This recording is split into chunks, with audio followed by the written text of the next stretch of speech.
жалкоо адам диндар болуп жыргатпайт. Муну жакшы билиш керек. Лукман алейхиссалам айтып атат, жалкоо адам диндар болуп жыргатпайт дейт. Эмне үчүн? Ал элдин көзүнчө ол 1000 такыба, 1000 жакшынакай болуп көрүнгөнү менен жүрөгүндө санаа жеп турат. Ал үйүндөгүсү бир бөлөк, бул демек эки жүздүүлүктүн белгиси болушу толук ыктымал. Демек ар бир адам, мусулман адам, диндармын деп, дин менен жашап, колдон келишинче намаз окуймун деген мусулман адам жашоосунда мындай бир адал мээнет менен күн кечирүүгө тырышып талпыныш керек деп атат. Биринчиси ошол, жалкоо адам дининде деле жарытпайт дейт. Жарытып жыргатпайт. Экинчи чоң бале буга келе турган жалкоо адамга. Ва дафу акылихи, ал адамдын акылы өтө алсыз болот. Кем чонтой болот.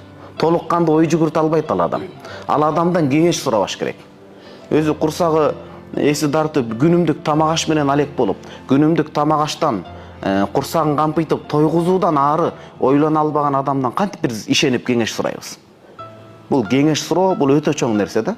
Анткени биздин жаштар бага кеңешти сурап калат, башка болот. Кеңешти биринчиден көрүнгөндөн сурай бербеш керек. Адам өзү ой жүгүртүш керек, тажрыйба топтош керек.